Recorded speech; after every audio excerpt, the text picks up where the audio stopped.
Haunted hotel room number 140।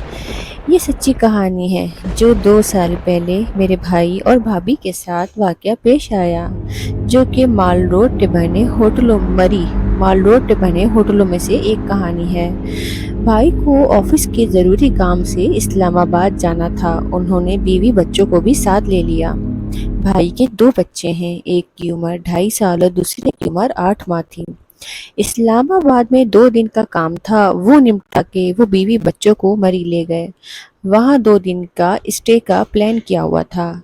क्योंकि season का time था, उन्हें कहीं रूम नहीं मिल रहा था। बहुत मुश्किल से माल रोड पर बने एक होटल में रूम मिला, जो टॉप पर था। रिसेप्शन पर मौजूद आदमी बोला, मेरे सारे कमरे बुक हो चुके हैं, बस एक यही रूम खाली है जो कि अरसे से बंद पड़ा हुआ है। टाइम ज़्यादा हो गया था। भाई ने फौरन हामी भर ली। रूम तक सामान पहुंचा दिया गया। शदीद सर्दी का टाइम था। कमरे में जाते ही बच्चे बेचैन होना शुरू हो गए। भाई भाभी ने सोचा, थकन है शायद, या नया माहौल है इसलिए बच्चे परेशान हो रहे हैं। शदीद सर्दी का टाइम है, मगर अब रूम गर्म होना शुरू हो गया। वो समझे कि हीटर चलाया गया है और अब कुछ सन्नाटों के बजाय कुछ महसूस हो रहा था, किसी का चलना फिरना, रश, आवाज़ें। उन्होंने इग्नोर करते हुए और थकन पर हर बात को मामूल करते हुए अब उन्होंने खाना रूम में मंगा लिया, वहीं खाना शुरू किया। इतने में भाई की कॉल आने लगी। वो बच्चों के रोने की वजह से बाहर चले गए। बड़ा बच्चा जिसकी उम्र 2.5 साल थी, वो आसपास देखकर डर रहा था, चीख रहा था। भाभी को इस गर्म कमरे में पसीने आने लगे और महसूस हुआ कि कोई देख रहा है या साथ लगकर कोई बैठा है। भाई जल्दी से कॉल निपटा कर आते आते उन्हें कमरे में कुछ गड़बड़ महसूस हुई। ये नॉर्मल कमरा नहीं है, मगर वो खामोश रहे। अगर बीवी को एहसास दिलाया तो वो डर जाएगी, और बीवी ये सोचे खामोश रही कि कुछ बोला या मसला बताया तो रात बच्चों को लेकर कहाँ जाएंगे।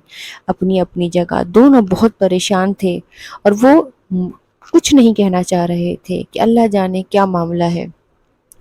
कमरे में अब आहिस्ता आहिस्ता बातों की आवाज़ें आने लगीं। चलना फिरना महसूस हो रहा था। भाई भाभी खामोशी से ज़ेरे लब पढ़ते रहे और बच्चों पे दम करते रहे। बच्चे आहिस्ता आहिस्ता सो गए, मोबाइल पर मुस्तकिल सूरह रहमान लगाकर। भाई भाभी खामोशी से सारी रात बैठकर गुजार दी। सुबह होते ही उन्होंने बच्चों को उठाया, सामान उठाया और बाहर का रुख किया। बाहर निकल के अल्लाह का शुक्र अदा किया। जब दोनों ने एक दूसरे को सारी बात बताई तो पता चला कि दोनों को ये सब कुछ महसूस हो रहा था, मगर अगला खौफ ज़्यादा ना हो जाए इसलिए खामोश रहे। भाई ने दूसरे होटल का रुख किया, मगर अब जब भी इस रोड पर जाते हैं तो ये किस्सा आज भी खौफ ज़्यादा कर देता है।